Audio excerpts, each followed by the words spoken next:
Hey, looks like we are live on Instagram and on YouTube. We are live camera.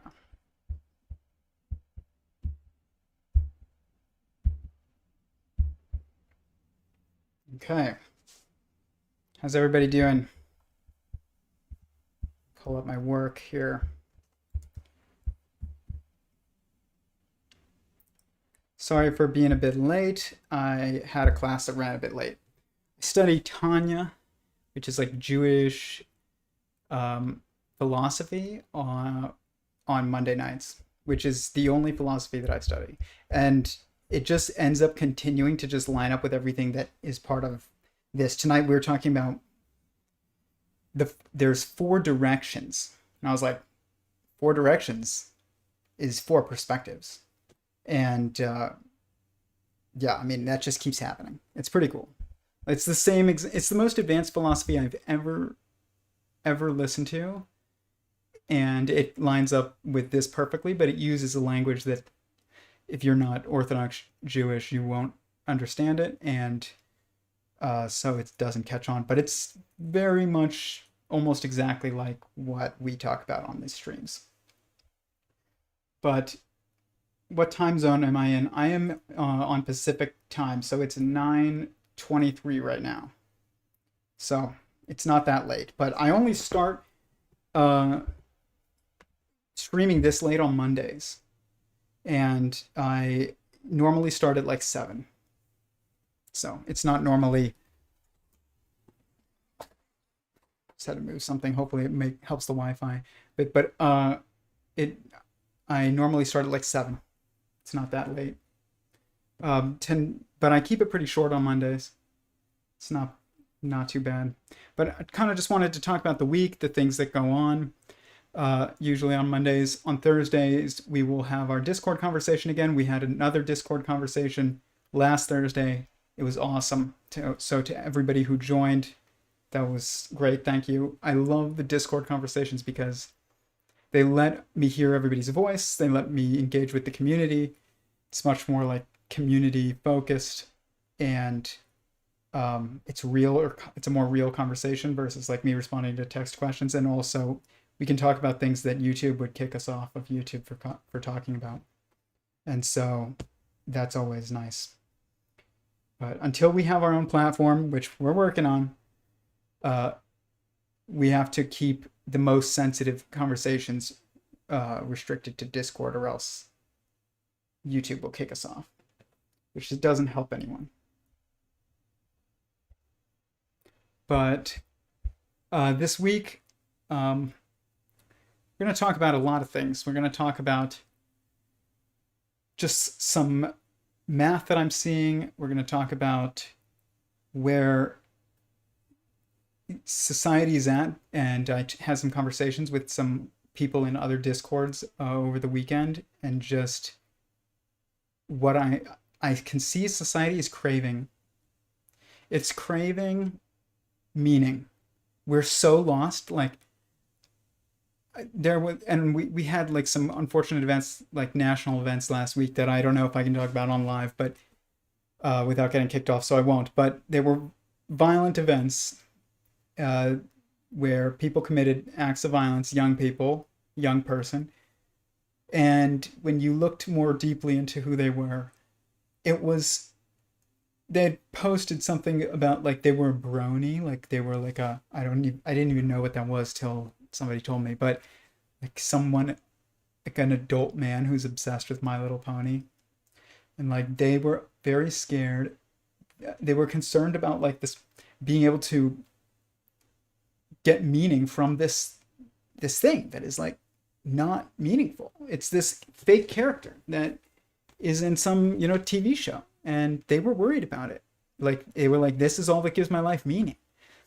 And I think that that's exactly the problem. And I want to talk more about it, and like the mathematical implications of meaning, and where it really comes from, where it has to come from. And so that people don't go commit heinous acts of violence, because the reality is their life was not being given meaning by a little girl's cartoon show. Like You don't go shoot a bunch of people over that. It's horrible. But they did. And it's because they lacked meaning. And they said it straight up. Like, I'm not even interpreting it. They wrote a Facebook message and it was like, this gives my life meaning. So, hopefully in the afterlife, I am able to continue with that. And that just shows like what the problem is. And I think we need to like relook at the math of meaning. And so that was the original name of my show on YouTube. It was Math of Meaning. And I want to talk about that this week a lot. So I'm not going to get super into it tonight, but we'll talk about a little bit of the implications of it and how you can actually determine where meaning comes from, what meaning is mathematically. Because it's not something that you can just choose for yourself. You can create meaning for yourself, but you already more meaning for yourself. You already have meaning, but you can create more meaning. And what this means is that if everything is consciousness, that's all there is, which is true, then consciousness is all that matters because it's all of matter. And if consciousness is all of matter and it's all that matters, then meaning can only come from your impact on other consciousnesses. And if you seek meaning in materialism, which is, I'm defining as the perspective of the core nature of existence is unconscious, dirt, then you will never find meaning. If you seek meaning in becoming wealthy, you will never find it. If you like financially wealthy, you will never find it. If you seek meaning in becoming famous, you will never find it. Meaning is about trying to have an impact on others. I had this friend. He always wanted to be famous. He's actually like very talented, and he raps actually, and he used to talk about like becoming famous all the time. And I'm not ripping on him, like, everybody's on their own journey, but I will say this, like, it was always about not like touching people through his expression of his art, which was very good. It was about becoming famous, which is about you. It's not about what can I do for the world and how can I impact others. It's about you. How can you feel good? And how can you be worshipped, essentially? Like, that's really what it means. And that is not how you become well known.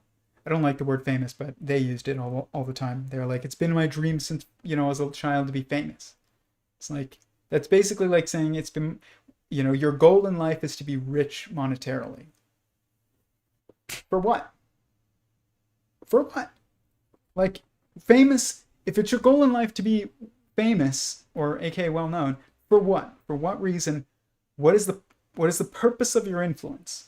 What is the purpose of your money that you gain when you have the goal of becoming wealthy? If you have the goal of becoming wealthy because you have a higher goal that is enabled by, that might be linked to meaning. But it is in and of itself, to be rich or to be famous, an empty pursuit. And we put it on a pedestal above everything. Both of those. I don't know why I understand why people would want to be famous, but I don't want to be famous. Ever. That sounds horrible. Like, it literally sounds horrible. But I understand more easily why like people want to be wealthy. I think people that want to be famous haven't thought enough about what it means to be famous. Like, all the positive parts of becoming famous, other than being worshipped, which would go to everybody's head too easily. All the positives of being famous are wealth. And like, it's easier to understand like why that would be, more appealing, but that doesn't make it meaningful. Appeal doesn't make it meaningful. And we've told people that they can create their own meaning in the world. You do create meaning in the world, but you already have meaning in the world, and that is what people are missing. We're telling them the truth, but it's not the whole truth. It's not just the truth that you go and you create meaning. You do by helping other people, by being meaningful to other people, other beings, other conscious beings. But if you don't know that that is what is producing meaning, and you don't know that existence is a consciousness in and of itself that chose to create you, then good luck knowing that you are already meaningful from the start. Good luck. You won't know. And if you don't know, like, it means that your meaning is conditional and based on your own failures and successes, and that is gonna lead to you having despair. And that's what we're seeing with these senseless killings. I've said on here before, Muhammad predicted this. He said in the future, it's kind of ironic a little bit, that it's not a coincidence, but it is a bit ironic that Muhammad predicted this, but he said in the future people will kill people for no reason. And people will think that that's what, people do who do religious, killings in the name of God, even though I don't believe God ever wants you to murder. They're committing horrible blasphemy by doing that. But they at least think that they're doing something for a reason. If you're killing others because you want to leave and you want others to suffer because you're suffering, that is what Muhammad was talking about. He wasn't talking about people who are accidentally idol worshiping, jihad in a toxic way. But what's crazy about his statement of in the future, people will kill other people for no reason. And people looked at that and they were like, that's an amazing insight. It means that it didn't happen back then. That's the craziest part about it. Nobody just walked into the local store with a sword and just started killing people. Because people had meaning. It was much easier to see meaning. You were connected much more with the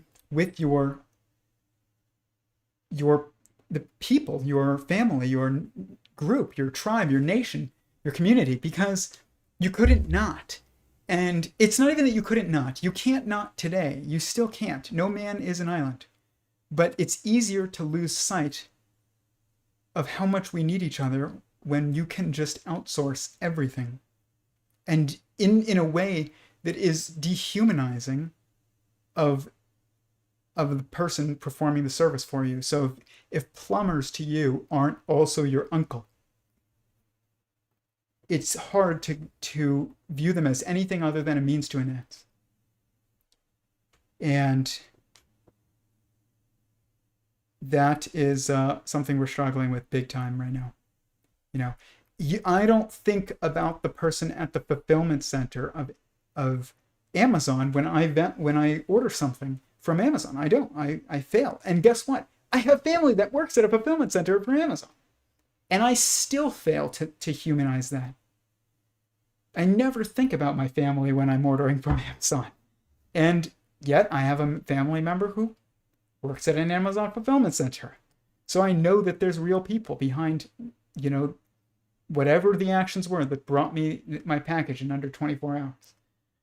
But that shows you that even me, somebody with mathematical understanding of where meaning comes from, and a person who works at an Amazon fulfillment center, it's still something that I fail at every single time I make an order, to humanize the process that brings me, I don't know, the new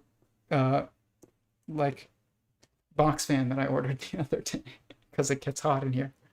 So this is why we're lacking meaning, because it's hard to see it's hard to anthropomorphize the everything that happens around us in order to make us, be able to survive like it used to. But at the same time, the reverse of that is true. It is hard for us to see our impact on others if all you're doing is stuffing something into a box and hitting send, and you're not walking up to them and handing it into their hands while you're looking at them in the face.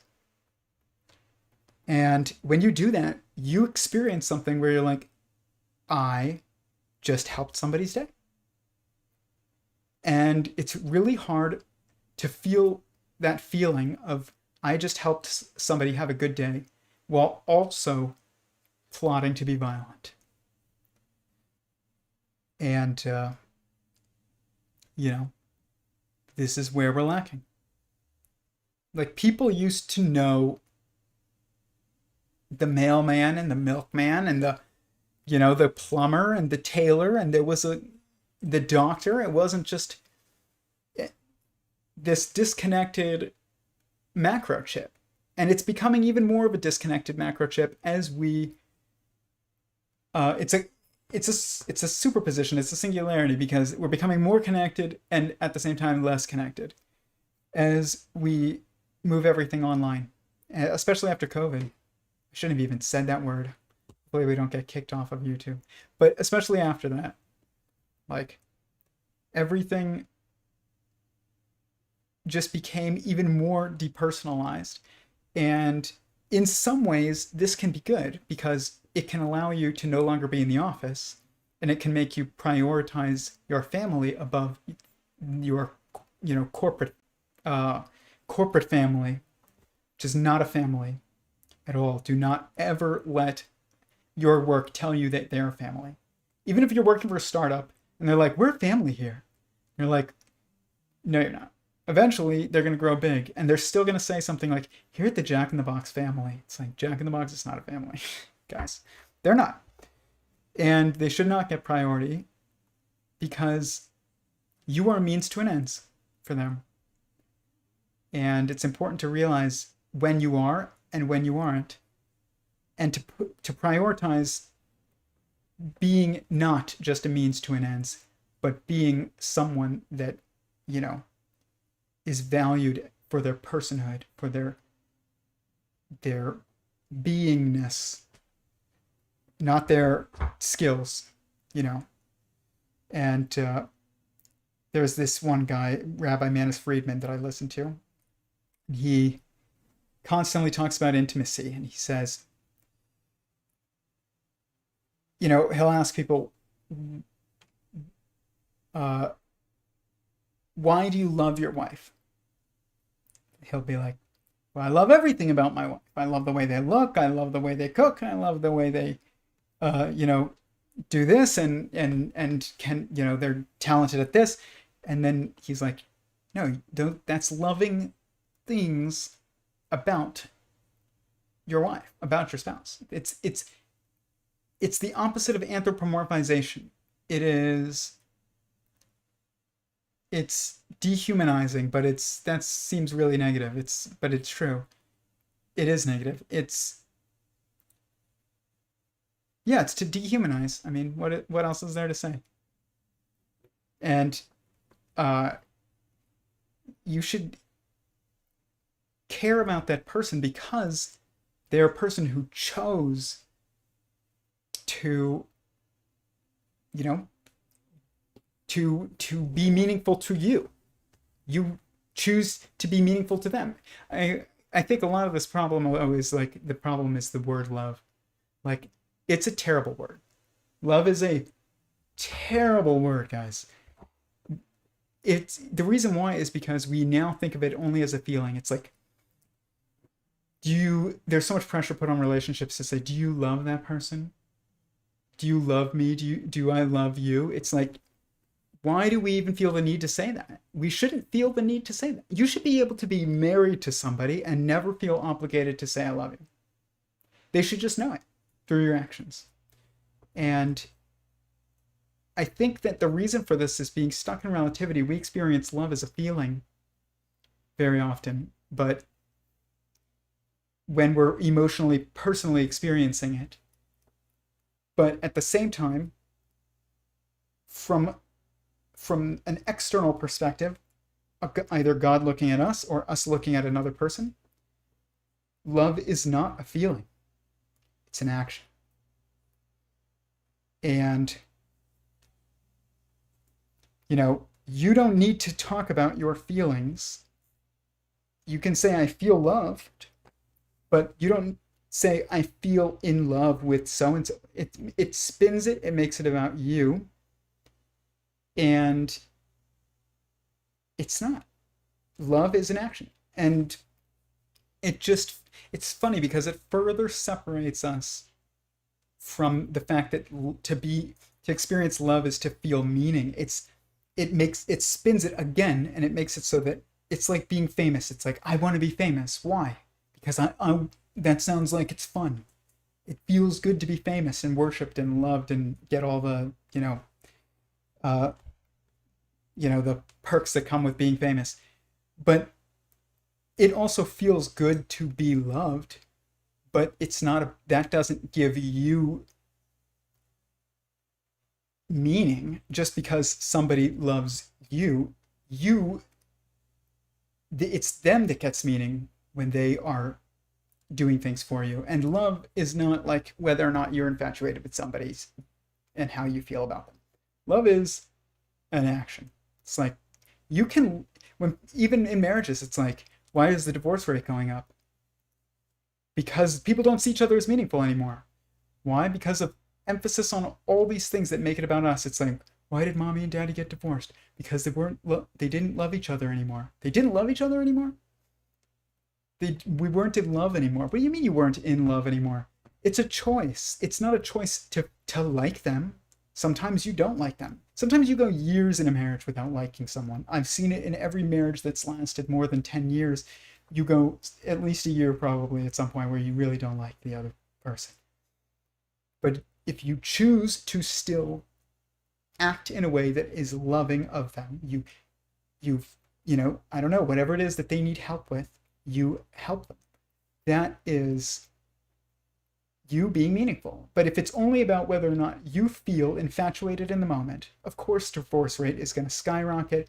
Meaninglessness is going to be, encountered by everybody. And then people go and some people who are younger, particularly, who have not experienced feeling meaning, especially, not just from other people, but especially from God, because that makes it not just dependent upon situations. It makes it given freely, almost. It's like, it's not conditional, or at least you will view it as not conditional. It's up to God whether or not it's conditional, but you didn't do anything to earn it, to earn his love initially, which is the creation of you and me. We didn't do anything. Maybe we have to do something now in return. I would say yes, but we didn't do anything to earn it to start. That is something that's very important to know. It makes it so that you can have hope even when you experience, like, I don't want to say despair, but movement towards despair. If you have hope, though, then you don't have despair. Despair is just the absence of hope. And there is always hope, but you need to know that. And it sucks because people don't see that nowadays, and I get it. Like, I understand why. And our school system screwed us and made us think that we had to choose between science and God. And this channel will tell you, will not tell you, I will show you why that's nonsense. Science is about pursuing the truth. And if God is true, it's part of science. And our schools told us that we had to choose. Do you believe in science or do you believe in God? Why is that a choice that's mutually exclusive? You don't believe in, it's not even a choice to believe in either one of those. I don't choose to believe the sun will rise tomorrow. I just believe it because I've seen it happen again and again and again. Did I get, is anybody on Instagram, or did I get get kicked off of Instagram? for saying words that I shouldn't, probably. But, you know, if you are on Instagram, you can also go check it out on YouTube at any time. Theory of Everyone with Tyler Goldstein. And, like, I will show you some math models that might look a little better on that screen than on Instagram. But I'll keep this on. I don't know what's going on with it, though. Love means like dopamine hit. Love, the feeling that people think of as feeling love is like a dopamine hit, which is not good. It's infatuation. That's what they think love is. Is love an action or the intent behind the action? It's both. They're not separate. They're inseparable, I would say. If you're doing an action, there's an intention behind it. And like if you're doing it for the sake of that other person and for the sake of the fact that you think that it's the right thing to do, then I would say that that's intent action enough. If you're doing something for somebody just because you're, you know, manipulating them, and that's not love. But that's because eventually, you know, it will be revealed that your actions were not to be meaningful to them. It was all about you. Sup, homie, I'm an atheist, but I respect you being strong in the face of all the lefty stupidity in Cali. Thank you. There's a lot of that, not just in California. It's everywhere. But there's right-wing stupidity too. This is what really started to piss me off is, like, you know, by default, everybody young is on the left, unless even, you know, regardless of how you vote, just your demeanor. And then you go and you realize like that they're not making any sense. And then you move to the right and you realize that they are making sense. But then you realize that they're just purely being reactive and they're not fixing anything. And then you have to start asking, how do I fix something?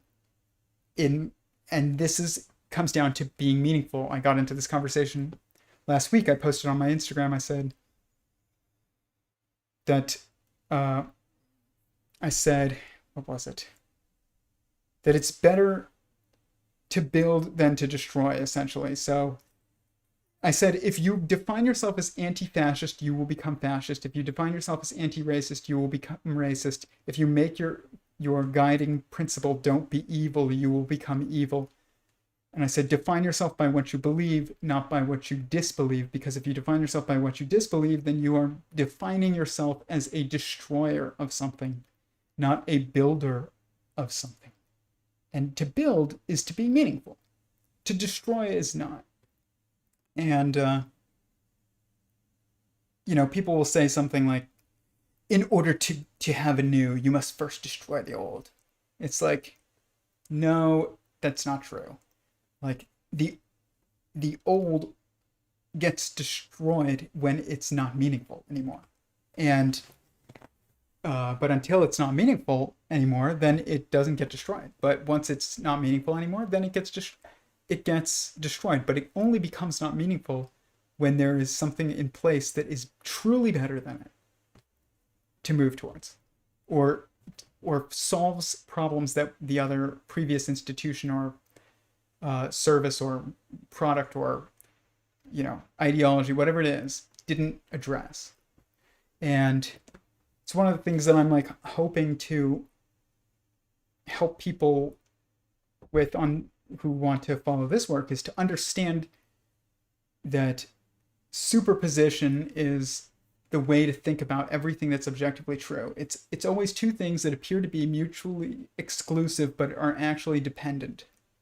Like free will and determinism, mathematical determinism. It's like, if you understand reality, then you understand that free will and mathematical determinism are dependent. Like, you know, is a quarter heads or tails? It's both. Is it a particle? Is it a wave? It's always something that's dependent. That's why, the objective human unit is a marriage, not an individual. An individual is an objective unit of an organism, but it's not the human unit. The human unit is is a marriage.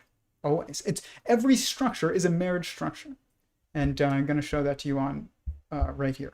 And that's on every level of everything. So let's see what here. Hold on. So people on Instagram can see. Oh man.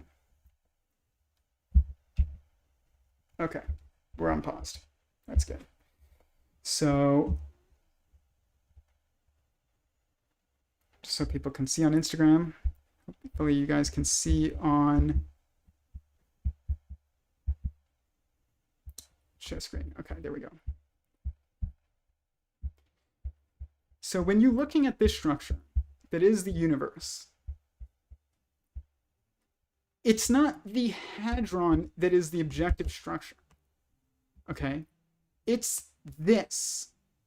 It's not the atom that is the objective structure. It's this. It's the whole row. It's not the molecule that's the objective structure. It's the assembly of atoms that is the molecule. It's a marriage. The marriage of protons and neutrons is an atom. The marriage of molecules, of atoms, is a molecule. The marriage of molecules is a cell. The marriage of cells is an organism. The marriage of organisms is a family, which is where we're at right here in the periodicity of growth in the universe. So it starts here, goes here, then here, then here, then here.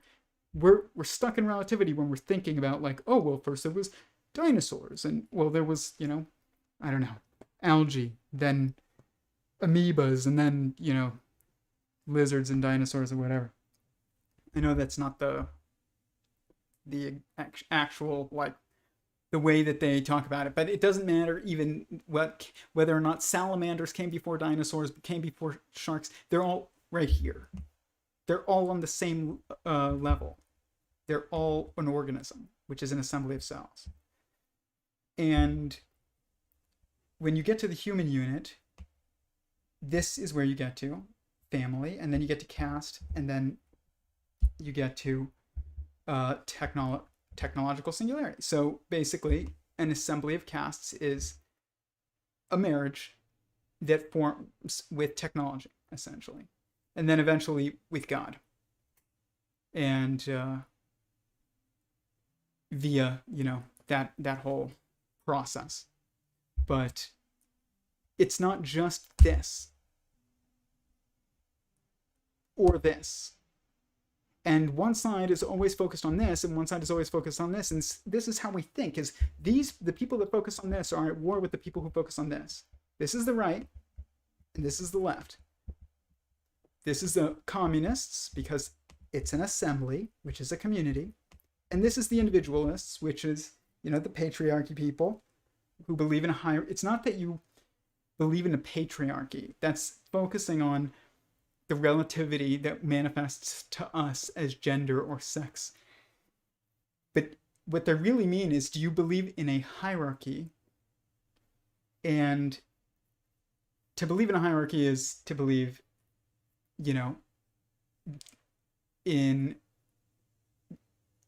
that someone has to be the boss. There's not people that believe that, you know, if you think about, like, I got into a conversation today, I was on what was it, Clubhouse for the first time. Some guy invited me into Clubhouse, and I didn't even know him, and he just was like, you know, the title was "Treat Women Like Celebrities and You Will Be Treated Like a Fan." And like, it got into this whole conversation about, you know, who men should follow. Should men follow God and then women follow men, or should men follow women, or should women follow men regardless of whether or not they follow God? It just, and by God, if you don't see God, just substitute truth for now. But it basically became this huge debate between people that believed that we could say everybody is equal and should follow each other equally, and then people who are like, somebody has to be the boss at the end of the day. That doesn't mean we don't take your opinion into account. You know, good boss consults with his employees, but he then makes the decision. If you don't think any one person should be the person to make the decision, that leads to insanity. And that's where we are at in society. That's why the left can't make any decisions that are, sensible. But but the thing is, though, is that to believe that it's just about individuals and that you can disregard the assembly and the lower levels of the hierarchy just because you are at the upper levels of the hierarchy is also wrong, because it's always about thinking in terms of a superposition, which is both sides at the same time. And it doesn't mean that this, an organism isn't the head of the assembly of cells. It doesn't mean that the cell isn't the head of the assembly of molecules. It is. It is the head consciousness right here. And this is the body consciousness. This is the active consciousness. This is the reactive consciousness. This is the leader, and this is the follower. But what good is a leader without those who follow him? And I say him because gender is actually, it is not objective. It is a manifestation and emergent property of hierarchy. So anything that you're subject to, you'll see it as masculine. That's why anytime they'll say that there's a hierarchy in place, they'll say it's the patriarchy. But and they'll think about it as terms of men have controlled the world, all that stuff. But what's really happening is that we view those who are the head consciousness as masculine. That's why we say he for God, even though God is actually a superposition of genders. We came from God's womb. But also, God is above us in the hierarchy, which means we view it as a he. But at the same time, God has, from God's perspective, is a superposition of genders. It's not even that he's genderless, it's that God has both genders and I guess you could say that means genderless, but it's a specific property of God and God alone, because God is at the very top of the hierarchy, and we don't see that as the case. This is why, even though God is genderless and you can know that, your relationship with him should be that of him. Don't say her. Why would I say, Mother God? It's like, no, it's not Mother God, because that doesn't instill the same mental picture of, like, at the end of the day, he gets to decide what's the final call. And you need a hierarchy to have sense making. And hierarchies give us meaning as well. And when you disregard it and you're just like, we're all equal, nobody's the leader, nobody has special skills that the other doesn't have, nobody's made to be followers, nobody's made to be leaders, everybody's meaningless. You need a hierarchy. You need it for meaning. You need it to feel good about yourself. You need it to feel like you even exist, because existence is about meaning, and meaning is about your impact on another. Now, what do we give to God? Meaning. God had no meaning before he created anyone, because he had no one to impact. God was meaningless. When he creates multiplicity of consciousness within his oneness of consciousness, he's literally creating meaning. We can create meaning for ourselves that's added to the meaning that we get from him choosing to give us meaning by creating us. But that meaning is also already there inherently, because you're here. If you were meaningless, you wouldn't be here. But if you are an anti-theist, there's no such thing as an atheist. But if you're an anti-theist and you believe that consciousness comes from unconsciousness, and that the fundamental base nature of reality is that it is inanimate, unchoosing, and just dirt, essentially, dust. Or just even energy. If you're like, no, it's all energy, it's all spinorial energy. So what? That's the same as saying it's all dust. That's not true. Energy comes from someone putting energy in. You want proof? Go look at any aspect of your life and see what happens to it if you put no energy into it. If you put no energy into a car, is it going to be able to go? No. You have to put energy into the things that you want to animate. And that's true of every aspect of the world. But we can't see it on every scale as easily as we can on our level.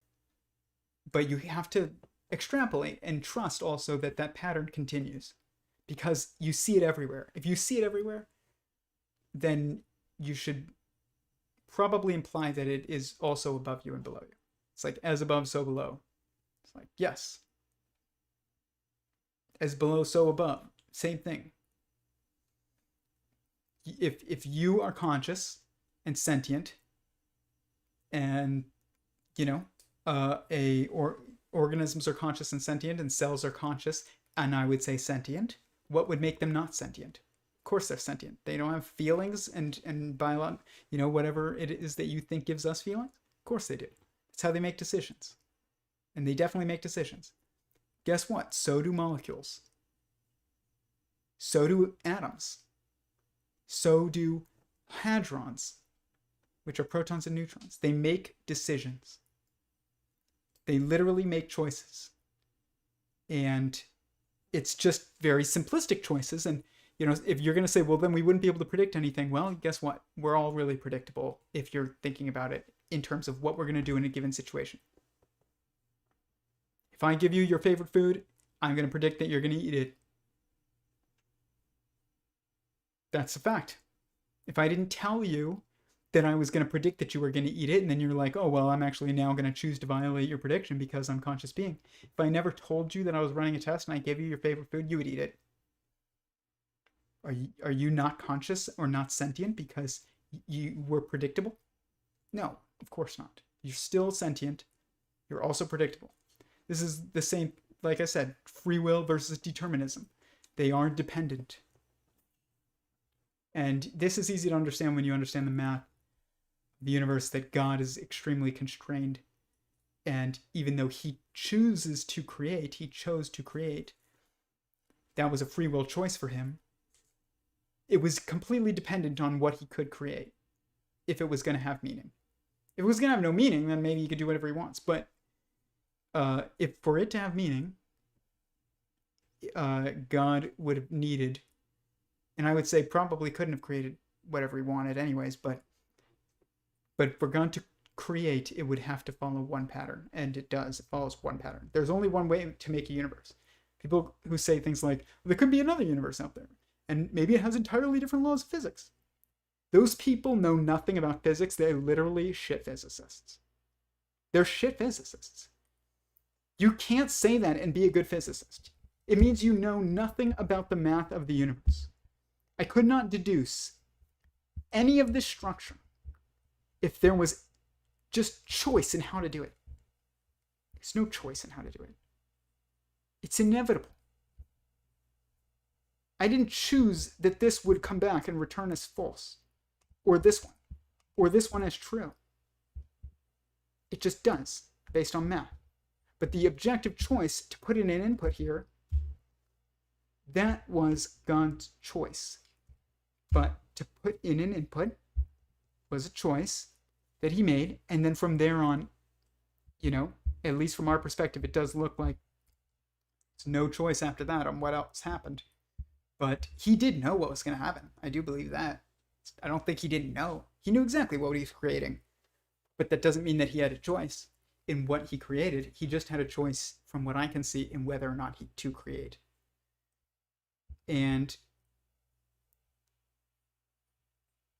But to understand that can help give you context, but on meaning and things like that. But at the same time, it's not necessary to understand the math.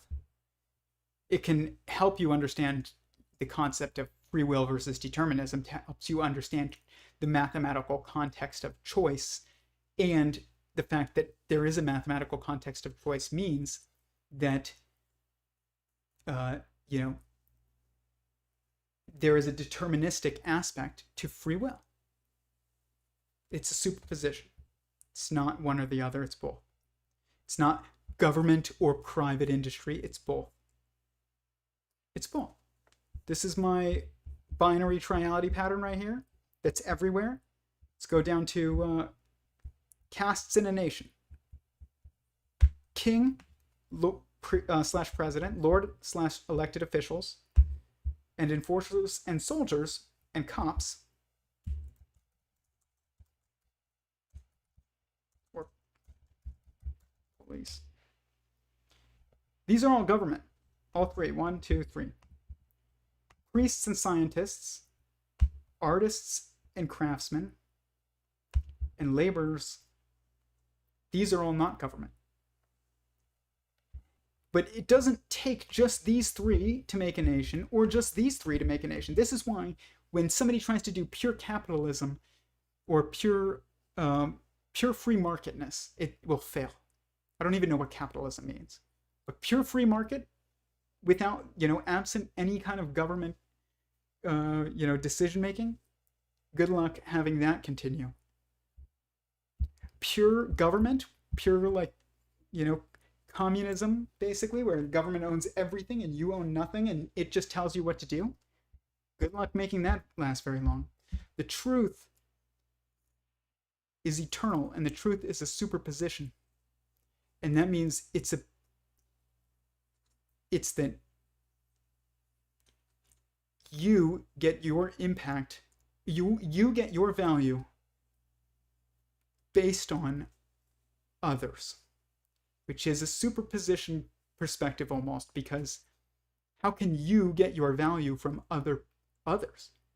I don't think people understand this. They say, well, you can go and make your own value. You want to go and, I don't know, do anything you want, and then if you're happy, it's valuable. That's not true.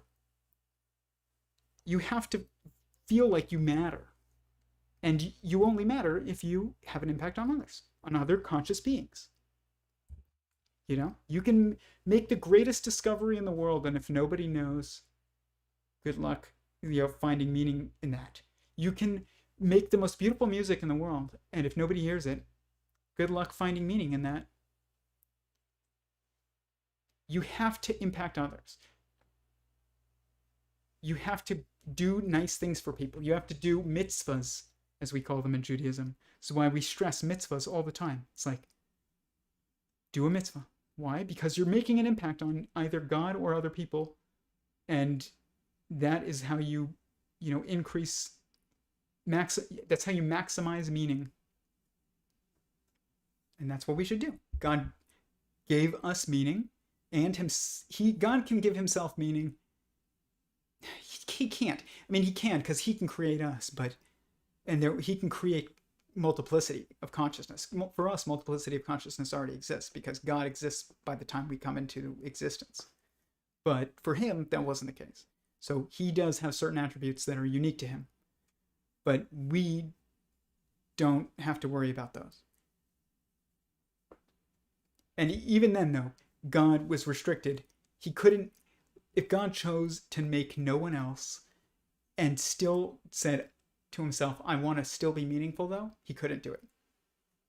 He wouldn't be able to. He would be meaningless, and that if he didn't make anyone else. Even if he wanted to be meaningless, even if he wanted to be meaningful, if he chose not to make anyone else, he would be meaningless. There's no way to just overcome that, even for him. You have to do something for someone else to be meaningful. If you're God, that means making someone else, because you're the only one that is. But for us, those someone else's all exist around us.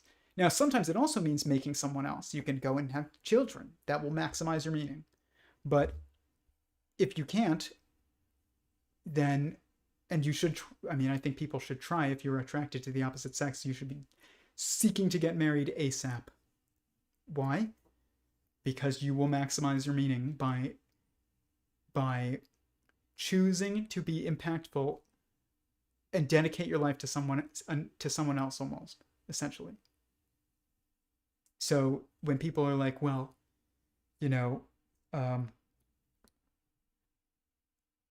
like, I'm an adult, they'll say, I take care of myself. I wipe my own ass, like as Big Daddy would say. It's like, that doesn't make you an adult. How would that make you an adult? I was a child for years while doing that. You know? Just because you move out, you live in your own place, and you have your own job, that doesn't make you an adult. Did you consciously choose to submit your will to another human, to the well-being of another human being, to some degree?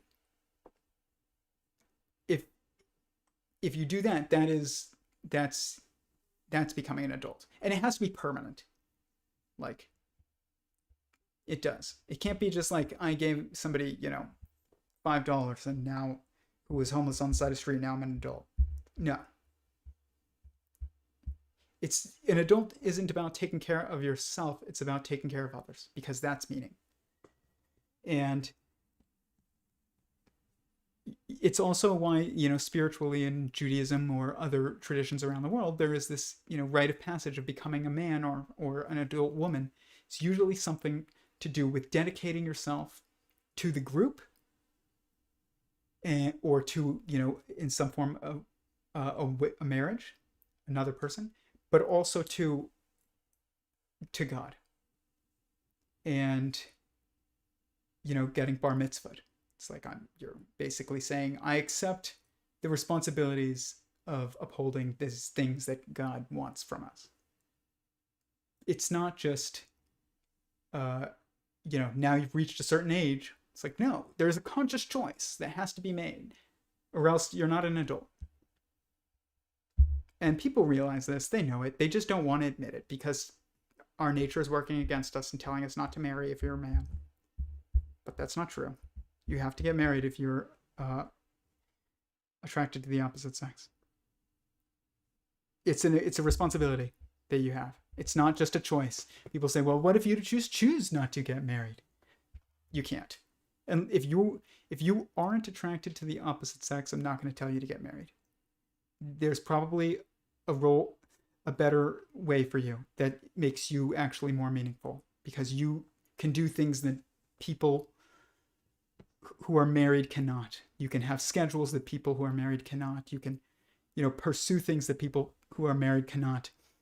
But you can live alternative lifestyles, and I don't mean hedonism. I mean, like, still in service of the community, that you can't do when you are married. But if you are attracted to the opposite sex, you do have an obligation. You have a responsibility. I'll say that. Not an obligation. You're not obligated. You have a responsibility to do it, though. You choose to ignore your responsibilities, but usually bad things happen when people choose to ignore their responsibilities. Okay. Altruism and reciprocity is the purpose of love. I'd say love is altruism and reciprocity. Like, I wouldn't say that it's the purpose of love. I would say it is love. You're doing something for another. You are impacting another. That's what love is. It's like, I think gravity is literally conscious choice by the universe, by God, and it's his love. Gravity is the love of the universe, and love is the gravity of consciousness. We're just seeing it from two different perspectives. That's one I need to add to the merch, for sure. I've been trying to think about merch. Love is gravity of consciousness. I'll remember what that means. But basically, like a self-empowering approach to your thinking. Oh yeah, I remember you saying that a few days ago. That's what they say in the book, The Secret. Yeah, The Secret. The secret is the secret, but it shouldn't be a secret. It should be known by everybody. Basically, like a self-empowering approach to your thinking. You kind of just said it, but can you explain what you mean by caste more? It means just what your role is in a hierarchy in a nation. So like, and you can move between castes. You can move between castes. I'm not saying that we should, judge people based on caste system. You can start off as a laborer and become the president. You can start off as the president and become a laborer. you know. But I mean, that's pretty hard to do. But some people do it in places where there's royalty and where you're born a king. If you're born a king, you can become, a blacksmith and choose it. But and to give up your, kingship. I mean, you can just practice blacksmithship, but and still be king. But you're not a blacksmith. If you do it as a hobby versus it's your role. But you can, be a cop and then later on get elected to office. And, what's that guy's name who was the Navy SEAL? Like Dan Crenshaw? He used to be here. Enforcer/soldier. Now he's here. Maybe one day he'll be here. Hopefully, if he does, he upholds the Constitution. But he switched castes. You can switch castes. But these are the only castes that exist. So this is the hierarchy of the private market aspect of a nation, and this is the hierarchy of the governmental aspect of a nation. It's about hierarchy, but it's hierarchy in context. These people should not be above these people. It's not about that. It's that these people should be above these people, and these people should be above these people. These people inspire these people, and these people inspire these people. It's different because in the private part of this, which is the white, it's about inspiring the level below you. It's not about force. It's not about they have to do it, but your goal is to inspire the level below you. And then in the governmental sense, it is just inherent that you must do what you're told. And if you don't, then at the very least, you should be dismissed from your position. And that's fine. Maybe you're being given an order that's horrible. If you're a cop and you're told to do something evil, then don't do it and don't become a cop. Don't be a cop anymore. But you do have to admit that you can't supersede the king in hierarchy. But what you can't do is just choose to no longer be a cop, which is what you probably should do if you are, asked to do things that are wrong. But you have to follow the hierarchy. But for God, it's a superposition between the two, which is the way it kind of really should be, is that a true leader is someone that at the end of the day, by force, has the last word. God has ultimate dominion over us. The president has ultimate dominion over us because he has, a monopoly on violence and force that we just don't. But at the same time, it's also his job to inspire us. Or it is the God's job to inspire us, and he does inspire anybody who knows. And if you know God, you are inspired by God. But in a nation, because we're stuck in the realm of multiplicity, in between relativity and oneness, everything breaks down into a binary triality, a triality of a hierarchy, a force, but also a binary in a variety of different ways, like gender. It's a gender. But the binary is gender. And you need this binary triality structure because it allows you to make decisions, and it allows you to make sense, because you need a hierarchy and you need the ability to choose between two different things, to recognize between two different things. Is all choice is fundamentally binary choice, but you need another level that is to put things into a hierarchy. If you get two bits of information that come from different places, then you need to decide which one gets prioritized. And even the ability to make that decision about which one gets prioritized is about recognizing a binary choice. But recognizing a binary choice is recognizing choice. So you need a third aspect of this that gives you the perspective of weight, essentially, because in reality, when you look at how the math is done, the binary triality comes from God dividing himself by 3, but putting 1/3 of his energy towards creation right here. That's what's happening right here. This is creation, and this is creator. And you need this to be less than this before creation can become stable, because we need to fit inside of God, essentially, because there's nothing outside. So you need to be smaller, and you need to require less energy to run than he has left over from the division. So it doesn't work here, it doesn't work here, it does work here, returns true, kicks off everything you see below.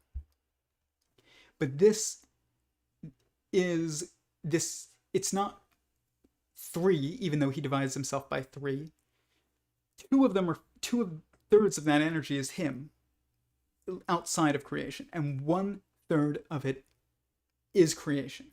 So it's a binary triality, because there's a division by 3, but it's actually binary, but you get to see a difference between value. And a difference of value is necessary to see a hierarchy. That's what it means to have a hierarchy. It's like you can't have a boss without a difference in value. But you can't recognize choice without, binary.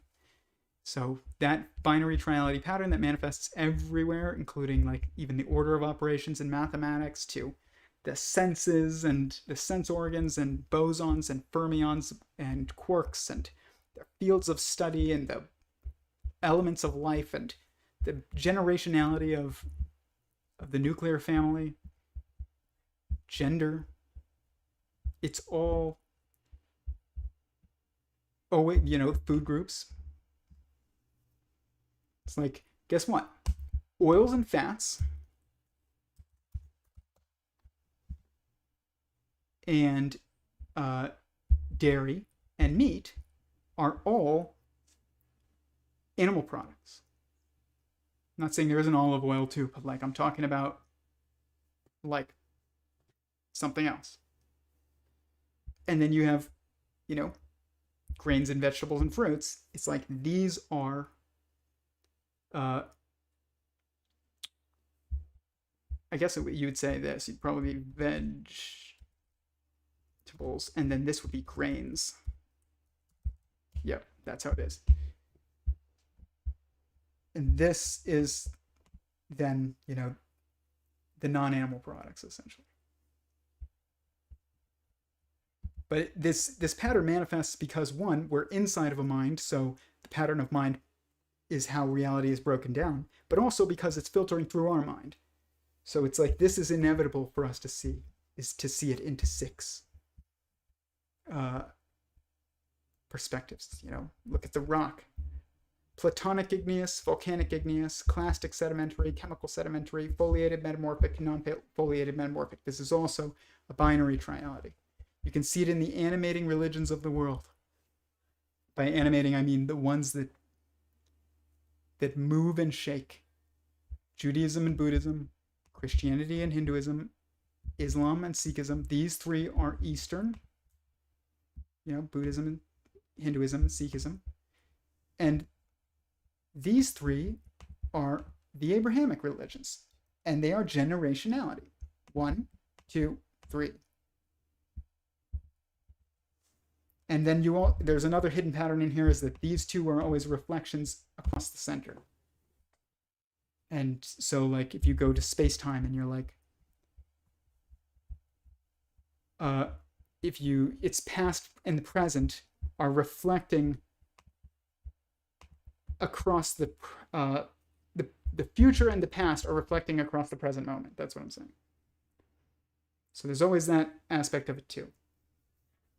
So there's many patterns in this one binary triality pattern that is everywhere, but this pattern is everywhere, and the rules for the pattern are consistent everywhere, even in the colors, primary and secondary colors, even in the way in which we mix those colors. We have additive mixing and subtractive mixing. We use one for your television and the screen that you're looking at me on right now. When you look very closely, you'll see red, blue, and green pixels. But if you go and you look at the inks that you put in a printer, you're going to see cyan, yellow, and magenta. Somehow, through either additive mixing or subtractive mixing, you can make every color that you can think of.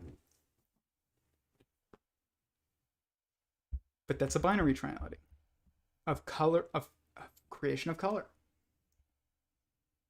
And there's two paths to do it, always. That's the same thing with, the government and the private market. It's a superposition.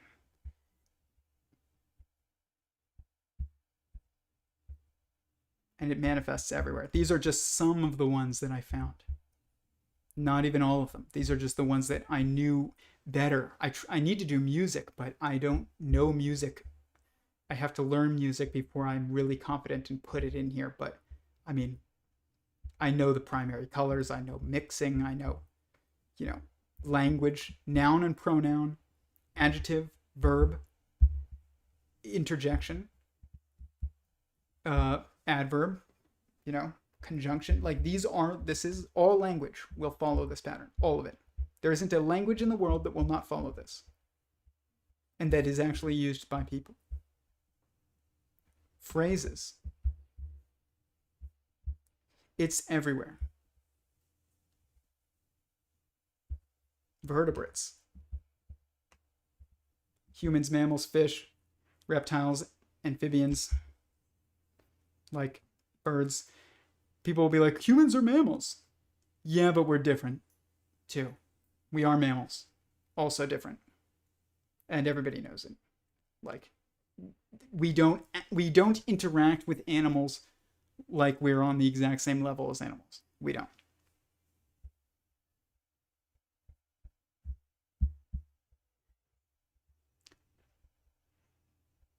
Basically, a self-empowering approach to your thinking.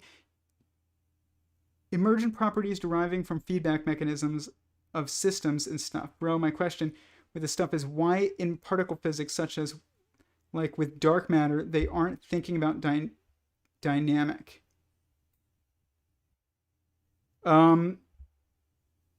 Because physicists today are not real physicists. Everyone who is actually really doing physics these days is not a physicist, or they're not acting like a physicist. Stephen Wolfram is not acting like a physicist. He's acting like a computer scientist, even though he does have a degree in physics. Eric Weinstein doesn't have a degree in physics. I don't have a degree in physics. Chris Langan doesn't have a degree in physics. Tom Campbell does have a degree in physics, but he's acting like a, social philosopher, basically. He's not in his physics. And we're all saying the same thing. Nassim Haramein doesn't have a degree in physics. Neither does Robert Edward Grant. Those guys, all of us know what we're talking about much more so than anyone with degrees in physics who are practicing physicists. They don't know what they're talking about. That's why they don't talk about it. They literally have no idea. And it's because they were taught to memorize recipes instead of being allowed to learn how to cook. Jocko Willink explains in his book about dichotomy of leadership, both top-down leadership, but also listening to the boots on the ground. Exactly. You have to listen to the boots on the ground. You have to acknowledge their meaning, but at the same time, they don't get the final call. You do. But you should make your call based on what they're saying. In a marriage, you should make your call based on also the opinion and feelings of your wife. But ultimately, you are supposed to make the final call. That's also true in a business. The boss should listen to the employees, but the boss makes the final call. Like, it's a bad boss who doesn't listen to his employees. It's a bad husband who doesn't listen to his wife. It's a bad, political leader who doesn't listen to his constituents. But at the same time, we have to recognize the hierarchy, and they also have to recognize the hierarchy. The hierarchy for them, though, is recognizing that they should be acting in our best interests and be taking our input into account. That if you don't have both of those things simultaneously happening, sense will break down. This is why companies start to make no sense anymore after people at the very top are no longer in direct communication and know what's happening with the people at the very bottom. You will always have companies stop being a group of people who make decisions, and now it is just a beast system that reacts to public relations. That's not the same. And donations and, profits. It's no longer making decisions on its own because the sense-making structure is gone. So intelligence is computation. Intelligence is awareness, not computation. It's degrees of freedom. It's awareness of degrees of freedom and constraints. It's not computation. Computation helps with the processing of that information, but if you don't have the awareness of the constraints and degrees of freedom, then you aren't going to be in specifically intelligent. You need there are four aspects always, or four parameters or four constraints and degrees of freedom that are necessary to every single general intelligence. Everything else, and because it's not self-aware. You need to be self-aware in order to have intelligence. But intelligence like IQ, that is relativistic, and it doesn't mean anything. It's just how fast can you process information. And it's funny, we think about IQ as being so objective, and then people will be like, well, what is your EQ?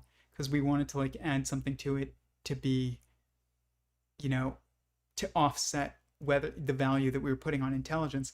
And it's not just that, though. It is IQ and EQ, but we also think, but there are people that don't have high IQ or high EQ, and then we devalue them. But the reality is that's because we're missing pieces, not because they don't have either one of those.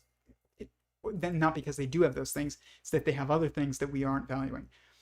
There's this concept that Eric Weinstein came up. He didn't come up with the concept. I came to the concept myself, but I called it that intelligence is IQ is what we should call internal intelligence, and then there's external intelligence, which is how well you move physically in the processing of the information around you versus just in your mind. But the reality is external intelligence doesn't really make sense. And I didn't realize that till I heard Eric Weinstein say outintelligence instead of intelligence. And that makes way more sense. So it's intelligence and outintelligence, and then, emotional awareness of somehow, I guess you could say emotional intelligence. And then you could say, which would be an awareness of how people feel internally.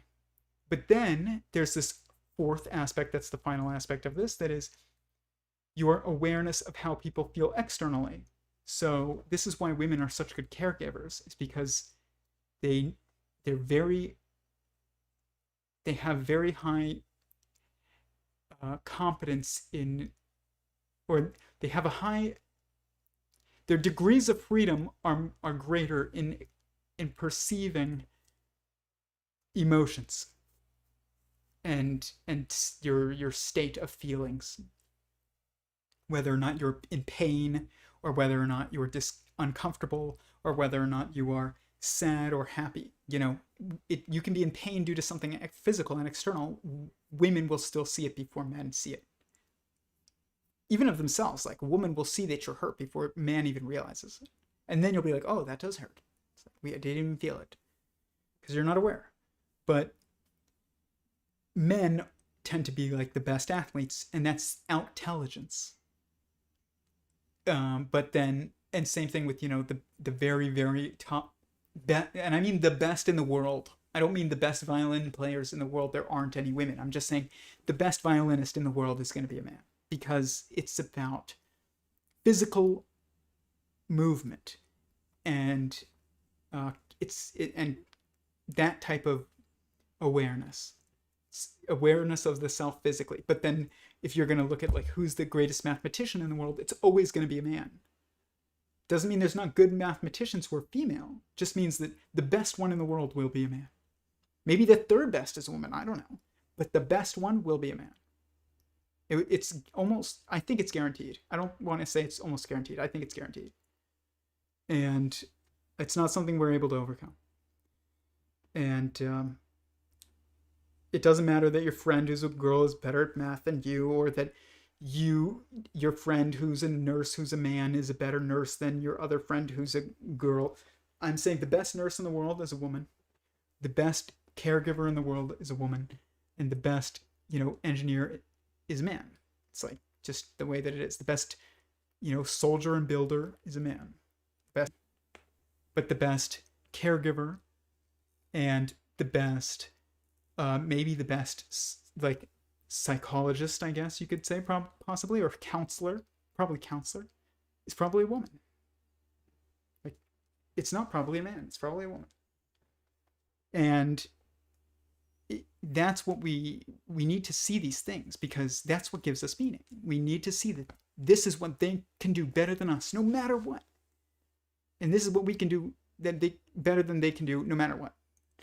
And when somebody can do something better than you, and they give that aspect of their talent to you to aid you for the sake of you, not for the sake of them, it actually fulfills you. It's like when you give, you actually get more.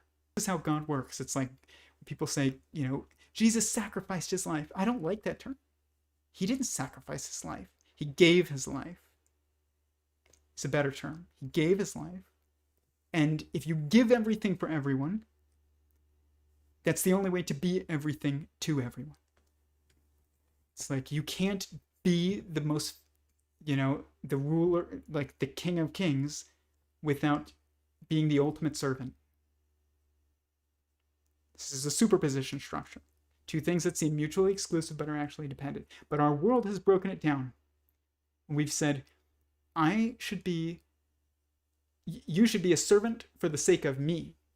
I should be king for the sake of me. And when you make it about you, you can't make it a superposition. And if you go and you try and do something for the sake of yourself, you're going to actually, say you put, 70% of energy into something, and it's for the sake of you. Maybe you'll get back 35% of what you put in. But if you put in 35% of the energy, of your energy, towards someone else, for the sake of someone else, you will get back 70%. It's a doubling effect.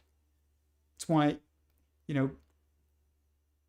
God's division is actually the cause of multiplication. When a cell divides, it multiplies.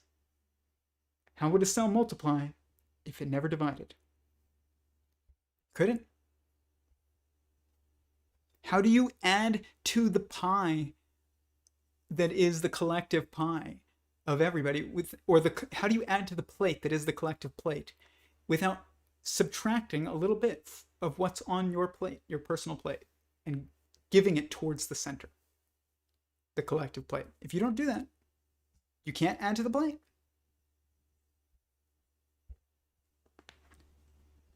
Superposition is a sexy term. It's not a sexy term. It's a beautiful term. Superposition is eternal. And what is eternal is beautiful. Sexy is, and I talk about this a lot. This is why I'm gonna push back on you, really, because I think that it's very important to say it's not sexy. It's beautiful. That which is beautiful is eternal, and superposition is eternal. And sexiness is something that is finite. We know this. You can be beautiful in 80, but you can't be sexy in 80. Anybody that says there's a sexy 80-year-old is lying. There's not a soul in the world that's sexy when they're 80.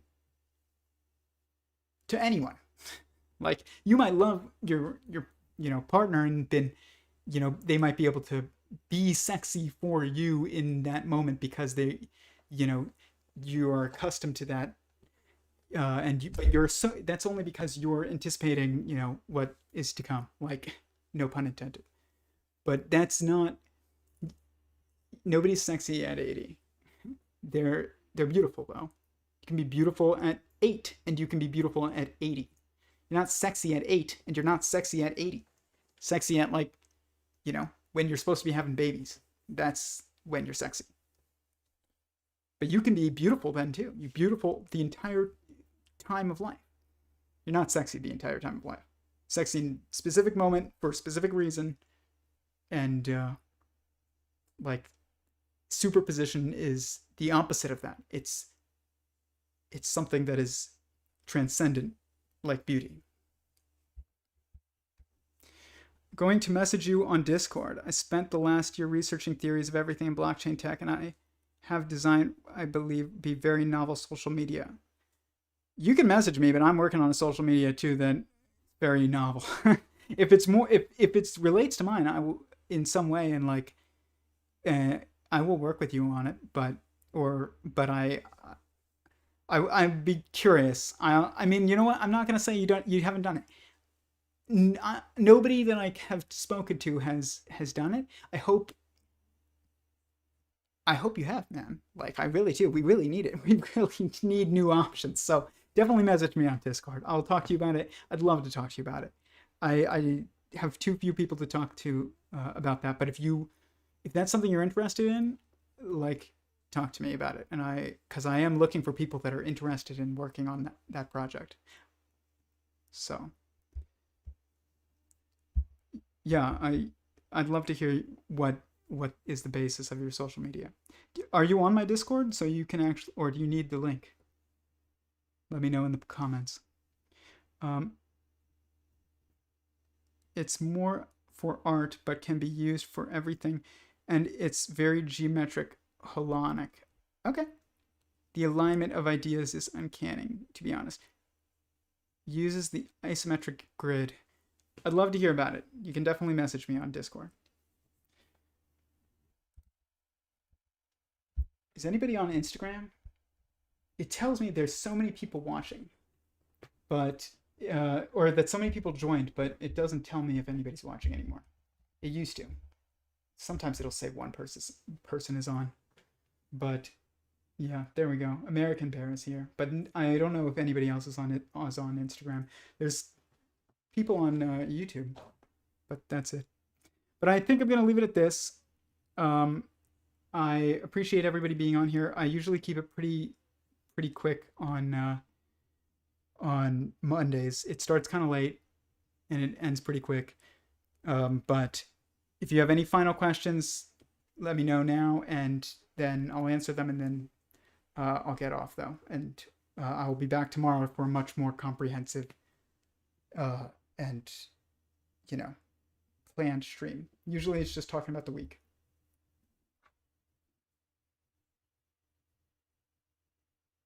You're on the Discord. That's good. Yeah, send me a message. I'd love to hear about it. We can set up a time to like talk in a room or something like that if you want to. But I'm losing my voice because I had class before this and I was speaking a lot, and now I'm speaking again. I need to give my voice a rest. So I appreciate everybody being on here, and like, this work would be meaningless without you. That is true, and I know that, and I really appreciate that that you find it meaningful, and it makes me find it meaningful that you find it meaningful. So thank you, and I will speak to y'all tomorrow. Peace.